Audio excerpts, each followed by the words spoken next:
आज की कहानी है दो क्लासमेट की जो एक दूसरे को बिल्कुल पसंद नहीं करते थे, लेकिन हालातों ने उन्हें एक ऐसी जगह लाकर रख दिया जहाँ पर सरवाइव करना भी बहुत मुश्किल था और वह महीनों तक एक आइसलैंड पर एक दूसरे के साथ फंसे रहे। उसके बाद उस आइसलैंड पर कैसे सरवाइव करते हैं और एक दूसरे के साथ क्या क्या कांड करते हैं, देखते हैं आज की इस पूरी कहानी में। सो हेलो दोस्तों, मेरा नाम विकास है। आज की कहानी शुरू होती है हमें एक एमा नाम की एक खूबसूरत लड़की को दिखाते हैं जो सुबह उठकर अपने स्कूल जाने के लिए तैयार होती है। एमा अपने स्कूल में एक ऐसी फेमस स्टूडेंट है जिसके बारे में बहुत सारे फ्रेंड। दूसरी तरफ हम डीन को देखते हैं जो वो एमा की तुलना में बहुत आलसी है और वह सुबह लेट करके उठता है और वह सीधे बाथरूम में जाकर ब्रश करने के बाद आकर वीडियो गेम खेलने बैठ जाता है। तो उसके पिता जैक उससे कहते हैं तुम स्कूल के लिए लेट हो जाओगे। वहीं हम एमा को और उसकी छोटी बहन स्टेसी को देखते हैं जिनको उनकी माँ बराबर स्कूल छोड़ने आती है। उसके बाद एमा स्कूल में पहुंचकर अपने बेस्ट फ्रेंड लीज से मिलती है जो अब कर रहे थे। तभी स्टीफन नाम का एक स्टूडेंट आकर एमा को हाय कहता है और यह देखकर लिजी एमा को चिढ़ाने लगती है। अब उसी दिन क्लास में मिस्टर क्रिश्चियन जो उनके टीचर हैं बताते हैं कि अगली सुबह 7 बजे ट्रिनिटी आइसलैंड ट्रिप के लिए निकलेगी और वह आगे बता ही रहे होते हैं कि एमा क्लास से लेट पहुंचती है। डीन पीछे से आकर एमा से टकरा जाता है और उसे सारी सजाती करता है। इसके बाद जब मिस्टर क्रिश्चियन सेन ट्रिप के बारे में और जानकारी दे रहे थे तभी लिज एमा से कहती है डीन भी ट्रिप पर जा रहा है अपने पिता के पैसों की वजह से, और फिर वो डीन को देख कर मुँह बनाती है। अब लंच के समय लिज अपने दोस्तों को एमा और स्टीफन के बीच सुबह जो हुआ वह बताती है और कहती है कि ट्रिप पे जाकर हमारे पास 1 हफ्ता होगा। अपना जादू चलाकर एमा को स्टीफन के साथ एक्शन कराने के लिए, पर एमा कहती है कि हमें यह सब छोड़कर ट्रिप पर ध्यान देना चाहिए। अब सभी जब बातें कर रहे थे तभी एमा की नज़र डीन पर पड़ती है जो चाकू से सेब काट रहा था। अब थोड़ी देर में मिस कोलियर जो एक टीचर हैं वो डीन के पास आकर उसे स्कूल में चाकू लेकर आने के लिए डांटती हैं और फिर उसे प्रिंसिपल के ऑफिस में ले जाती हैं। फिर लिज अपने दोस्तों से कहती है कि एमा को डीन जैसे लड़कों के साथ नहीं रहना चाहिए। जब स्कूल का एक हॉट लड़का एमा को पसंद करता है।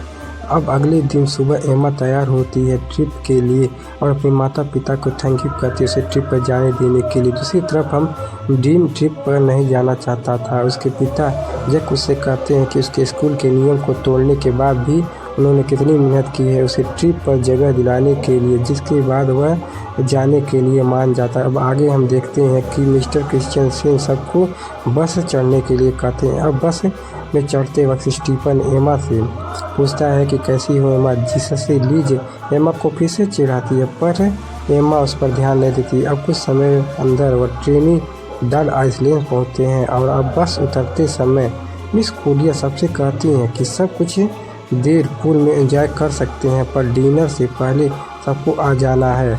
अगले दिन से प्रोग्राम शुरू करेंगे। अब कुछ देर बाद एमा और उसके सभी दोस्त पूल में जाते हैं जहां एमा स्टीफन से मिलती है और अब सब एक साथ पूल में मस्ती करने लगते हैं, लेकिन डीन बिल्कुल अकेला बालकनी में यह सब देख रहा होता है। अब उसी शाम एमा की एक फ्रेंड लिज और एमा को आकर बताती है कि स्टीफन ने उन्हें पार्टी पर बुलाया है जो एक लोकल ओट में हो रही है, लेकिन एमा ये सुनकर मना कर देती है पर उसके दोस्त जिद करके उसे मना लेते हैं। उसके बाद वह पार्टी के लिए ओट पर चले जाते हैं और वहां पहुंचने के बाद एमा हेलेन को पार्टी में ढूंढने लगती है, पर तभी वह देखती है कि स्टीफन किसी और लड़की को किस कर रहा है और यह देखकर एमा वहां से जाने लगती है। वह साइड से यहाँ से डीन भी देख रहा होता है। तभी वह एमा से कहता है तुम्हारा बॉयफ्रेंड तो मजाक कर रहा है। तो डीन कहती है तुम्हें इन सब से कोई मतलब नहीं होना चाहिए। अब अचानक वहाँ पुलिस आ जाती है क्योंकि पुलिस को पता चल गया था कि यहाँ स्टूडेंट पार्टी में ड्रेस ले रहे हैं और सबको वोट के सामने आने की तरफ कहते हैं। तभी अचानक पैर फिसल कर एमा पानी में गिर जाती है। उसे गिरते हुए डीन देख लेता है तो वह भी उसे बचाने के लिए पानी में कूद जाता है और फिर उसे बचाकर एक छोटी ओट पर ले जाता है। वो उस ओट की रस्सी बड़े ओर से जुड़ी हुई थी। तो डीन उस रस्सी को काट देता है और एम्मा के पूछने पर वह कहता है कि मुझे पुलिस के झंझट में नहीं पड़ना है। पुलिस के जाने के बाद हम मोट तक पहुंच जाएंगे, लेकिन थोड़ी ही समय के अंदर मोट उनसे काफ़ी दूर हो जाती है और तभी वहां पर तूफान शुरू होने वाला था। लेकिन डीन देखता है कि इसमें तो मोटर ही नहीं है। तभी उसके सामने अचानक एक बड़ी सी लहर आती है और उन दोनों को ओट को कस के पकड़ लेते हैं। इसके बाद सुबह हो जाती है और दोनों लहरों की वजह से ओट के साथ अरेबियन सागर पहुंच जाते हैं। लेकिन डीन का फ़ोन भीग चुका था तो वह एम्मा को उसका फ़ोन देने को कहता है, पर एम्मा के फ़ोन में नेटवर्क नहीं आ रहा था। फिर एम्मा डीन से कहती है कि पार्टी ओट का पीछा करना चाहिए था। तो डीन कहता है कि चिंता मत करो, कोई ना कोई हमें लेने ज़रूर आएगा। अचानक एम्मा को थोड़ी दूर पर एक आइसलैंड नज़र आती है। इसके बाद डीन ओट का पीछा आइसलैंड की तरफ ले जाने लगता है और बहुत मुश्किलों के बाद दोनों आइसलैंड पर पहुंच जाते हैं। और वहां पहुंचने पर एम्मा फिर से नेटवर्क देखती है, लेकिन नेटवर्क नहीं आ रहा होता है। एक प्लेयर गन मिलती है तो उसके पीछे ले जाता है और फिर दोनों आगे बढ़ने लगते हैं, इस उम्मीद की कि आगे जाने के बाद कोई मदद मिल जाएगी। दूसरी तरफ होटल में पिछले रात की पार्टी की वजह से मिस्टर क्रिश्चियन ट्रिपल को कैंसिल कर देते हैं। तभी लीजी मिस से कोरियर से कहती है कि एम्मा होटल वापस नहीं आई है और उसे ये लगा कि शायद एम्मा कल रात किसी और के साथ उसने किसी को नहीं बताया। और वह बताती है कि उसने एम्मा को आखिरी बार पार्टी बोर्ड पर देखा था। इसके बाद मिस्टर क्रिश्चियन सेन सबकी अटेंडेंस लेते हैं। उसने पता चलता है कि डीन भी यहाँ मौजूद नहीं है। अब इससे इनको पता चलता है कि डीन इन दोनों ग्रुप मिसिंग हैं। इसके बाद पुलिस आकर एम्मा के दोस्त से पूछताछ करते हैं तो मिस कोरियर पुलिस से पूछती हैं कि क्या ढूंढने का कोई तरीका है। तो पुलिस कहते हैं कि ऐसे अक्सर केस होते रहते हैं, शायद वह खुद से वापस आ जाए, लेकिन अगर वह समुद्र में फंस गए हैं तो दोनों को ढूंढना बहुत मुश्किल हो सकता है। और यह सब जब डीन के पिता को पता चलता है तो उनका बेटा खो गया है, तो यह सुनकर वह तुरंत स्कूल जाते हैं। वहाँ एम्मा की माँ बारबरा से मिलते हैं। उसी समय फिल भी वहाँ आ जाता है और वह सब परेशान होकर प्रिंसिपल से दोनों बच्चों को खोने के बारे में पूछने लगते हैं, लेकिन प्रिंसिपल ठीक से कोई जवाब दे नहीं पा रहा था। वह तीनों वहाँ से चले जाते हैं। वहीं एम्मा और डीन आगे बढ़ रहे हैं और कुछ दूर चलने के बाद उन्हें जंगल में एक खूबसूरत वाटरफॉल दिखाई देता है। डीन को यह बहुत अच्छा लगता है तो एम्मा को उसका एक तस्वीर लेने के लिए कहता है, पर एम्मा उसे मना कर देती है। वह कहती है कि हम यहाँ फंसे हुए हैं और तुम्हें यहाँ अच्छा लग रहा है। मुझे इस ट्रिप में प्रोजेक्ट के लिए अच्छे मार्क चाहिए थे। मुझे आगे प्रिंट इंडस्ट्री में पढ़ना है। अगर हम जल्द से जल्द यहाँ से नहीं निकल पाए तो सब बर्बाद हो जाएगी। इसके बाद से वहाँ आगे बढ़ते हुए कुछ घंटे बाद दोनों आइसलैंड के बिल्कुल किनारे पर आ जाते हैं। अब वहाँ पर आकर वह अपना ओट ढूंढते हैं, लेकिन वोट भी उनकी समुद्र की लहरों ने बहवा कर कहीं और कर दिया था। अब दिन डूब जाता है। इसके बाद से रात हो जाती है और डीन आग जलाता है और वह दोनों वहीं पर सो जाते हैं। और एमी को ठंड लग रही थी। डीन अपना शर्ट उतार कर उसे पहना देता है। उसके बाद से अगली सुबह हम देखते हैं नहीं है उसे वह ढूंढते हुए जाकर देखता है कि एम्मा समुद्र के किनारे SOS लिख रही होती है। वो पूछता है कि तुम ये क्या कर रही हो, तो वह कहती है जान बचाने की कोशिश करें और हमें पीने के लिए यानी ढूंढना होगा। इसके बाद डीन स्विमिंग करने चला जाता है और एम्मा उसे देखने लगती है। दूसरी तरफ होटल में मिस्टर क्रिश्चियन सेन एम्मा और डीन के बारे में उनके पेरेंट्स से बातें करते हुए उन्हें ढूंढ रहे होते हैं। पुलिस एक छोटी वोट मिली जिस पर शायद वह दोनों थे। फिर जैक कहते हैं कि अगर पुलिस कुछ कर नहीं पा रही है तो हम किसी प्राइवेट रेस्क्यू टीम को काम पर लगा सकते हैं। पर मिस्टर क्रिश्चियन सेन कहते हैं कि पुलिस अपना काम अच्छे से कर रही है और जल्द से जल्द बच्चों को ढूंढ निकालेगी। लेकिन हम देखते हैं कि एम्मा पानी के लिए पानी ले रही है। तभी उसे अजीब सा कुछ महसूस होता है। उसे लग रहा होता है कि उसके पास कोई है, उसे देख रहा है, तो वह घबरा कर वहाँ से चली जाती है। इसके बाद दोनों मिलकर धूप से बचने के लिए पत्तों को एक छोटी सी झोपड़ी तैयार करते हैं और थोड़ी देर बाद एम्मा समुद्र के किनारे AOS दिखती है ताकि रेस्क्यू टीम अगर यहाँ पर गुजरे तो उन्हें मिल जाए। फिर दोनों को जो भी इस आइलैंड पर खाने लायक मिलता है वह ढूंढ कर खाने लगते हैं और डीन को केले का एक पेड़ मिलता है जो तोड़ के इसके बाद एमा तो देखती है कि डीन उस झोपड़ी में आकर सो रहा होता है। उसके पास आकर सो जाती है। अचानक डीन एमा की तरफ मुड़ता है और उसके ऊपर हाथ रख देता है, पर एमा कुछ नहीं कहती। उसे बहुत अच्छा लग रहा होता है। अगले दिन एमा वाटर में नहा रही होती है, तब डीन उससे आकर सन क्रीम मांगता है तो एमा कहती है कि मैं यहाँ नहा रही हूँ, तुम दूसरी तरफ जाकर नहाओ। तो डीन कहता है कि तुमने ही तो मुझे पहरेदारी में लगाया है। तो एमा कहती है कि यहाँ पर लगता है हम दोनों के सिवा कोई और है। उधर होटल में बर्ब और एमा को लेकर बहुत परेशान थी और न्यूज़ में यह बताया जा रहा था कि एमा और डीन गायब हैं और ऑफिशियल हो गया है। अब पुलिस को लगता है कि ये दोनों मर चुके हैं, उनकी तलाश ढूंढ रहे हैं और फिर तैयार हो रहा है घर जाने के लिए, क्योंकि एमा की छोटी बहन स्टेसी घर में अकेली है, पर बारबरा अभी भी घबराई हुई है। तो फिर घर से कहता है कि एमा मिल जाएगी और यह कहकर उसे गले लगाता है। इसके बाद अगले दिन बर्ब हेलीकॉप्टर लेकर एमा को ढूंढने के लिए निकल पड़ता है।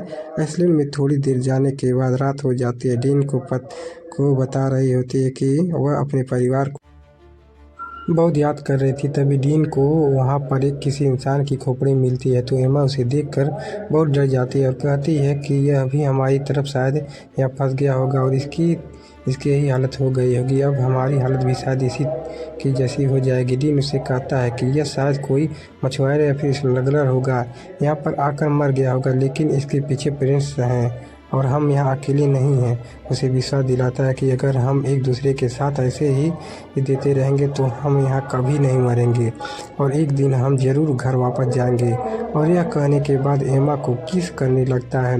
एमा पहली बार किसी को किस कर रही थी और उसे अच्छा भी लग रहा था और अब रात भी हो गई थी। फिर क्या होना था।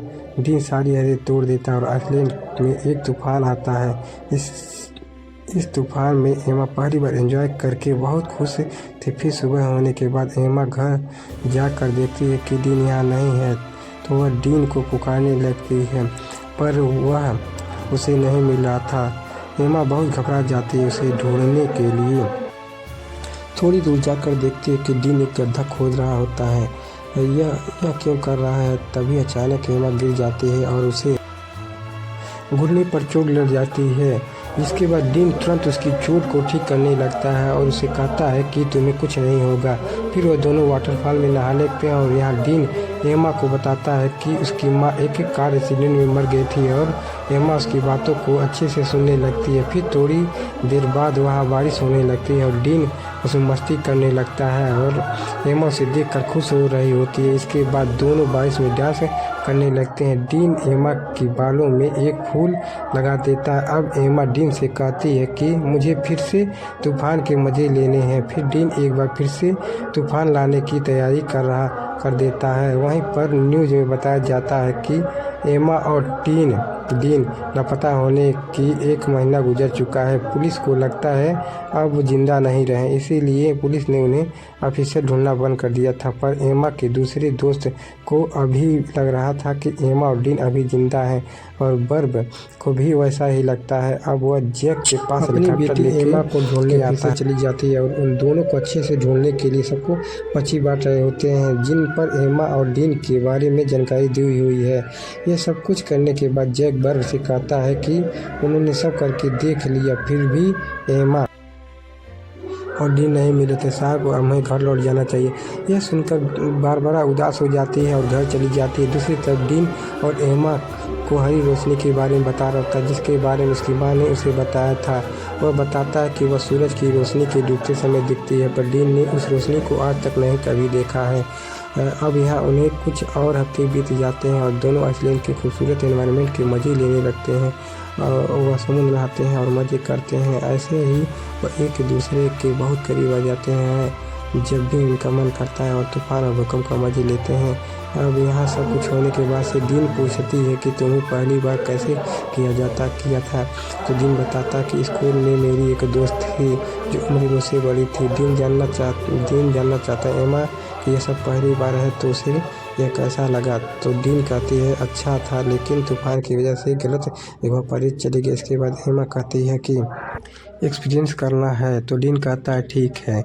आगे हम देखते हैं कि दोनों जंगल में जाते हैं कुछ फल लाने के लिए और डीन थोड़ी आगे जाकर फल तोड़ने लगता है। अचानक उन्हें एक प्लेन की आवाज़ सुनाई देती है तो दोनों खुली जगह की तरफ भागने लगते हैं और डीन जल्दी से आकर उस प्लेन को सिग्नल देने के लिए एमा के बैग से में प्लेयर गन ढूंढने लगता है, पर उसे तो नहीं मिलता। लेकिन तब तक वह प्लेन उनसे बहुत दूर चले जाते। फिर एमा फिर से उस प्लेयर गन को ढूंढने लगती है पर उसे भी नहीं मिलती। तो एमा को लगता है कि उस आइलैंड पर कोई है भी जो उनके चीज़ों को चुराता है। फिर आगे हम देखते हैं कि कुछ दिन बीत गए पर उनके ऊपर से अब तक एक भी प्लेन नहीं गुजरा और कोई भी उन्हें बचाने के लिए नहीं। झोपड़ी में बैठकर बातें करने लगते हैं।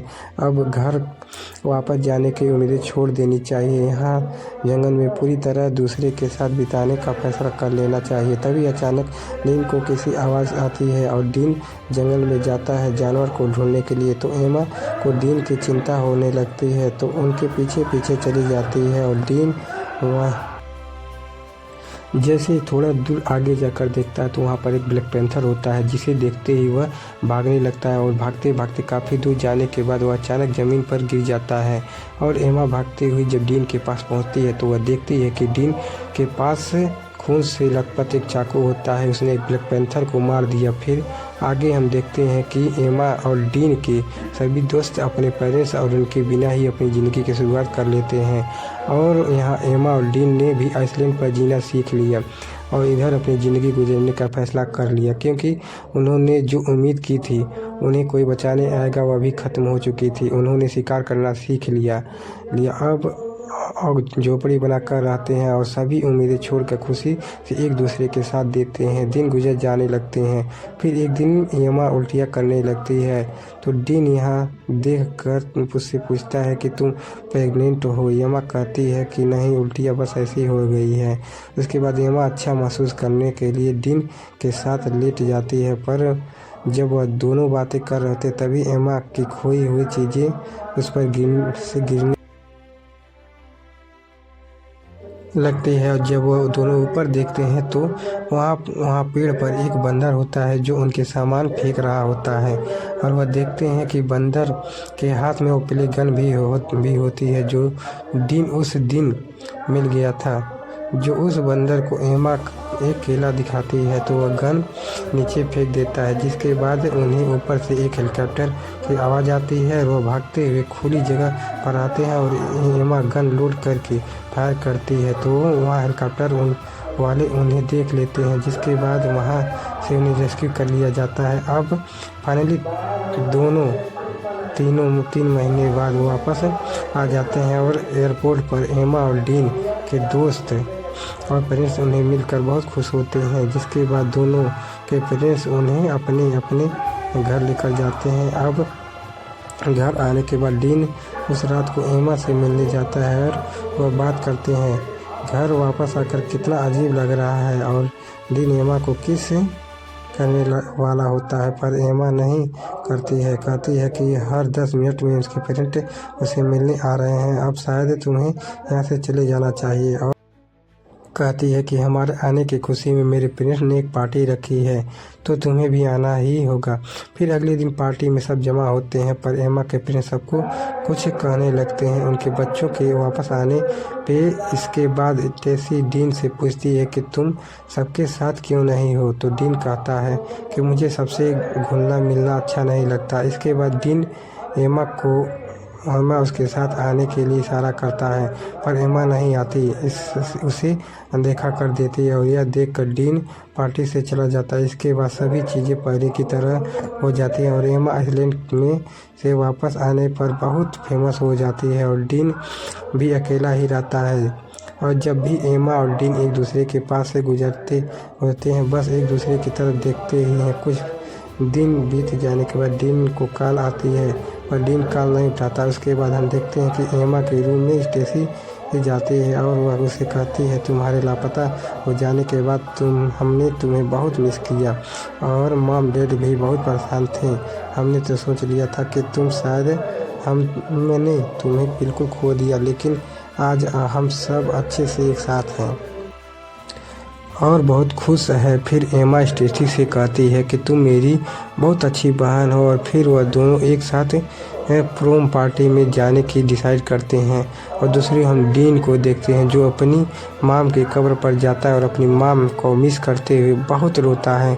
अब प्रोम पार्टी की रात डीन टीवी देख रहा होता है तो उसके पिता उससे पूछते हैं कि क्या पार्टी में तुम मेरी कोट पहनकर जाना चाहोगे। दूसरी तरफ एमा पार्टी में अपनी बहन के साथ पहुंच गई थी, जिसके बाद लीज उसके पास आती है और एमा को एक सरप्राइज देने के लिए आगे ले जाने लगती है। और तभी एमा देखती है कि बाहर बारिश में डीन कोट पहन के खड़ा है और एमा का इंतजार कर रहा है। यह देखकर एमा आइसलैंड कि वो सब कुछ याद करने लगती है। इसके बाद पार्टी के बाहर आकर एमा डीन के पास जाती है और यहाँ दोनों बहुत खुश होते हैं और किस करने लगते हैं। इसी सीन के साथ इस कहानी पर ख़त्म हो जाती है। तब तक के लिए गुड बाय। शायद हमें अच्छी तरह से बोलने नहीं था, इसके लिए हमें कृपया करके माफ़ करिए और आगे धीरे धीरे हमारी आवाज़ें सही हो जाएंगी। तब तक हमारे चैनल सब्सक्राइब कर लीजिए प्लीज़, आप लोगों से रिक्वेस्ट है।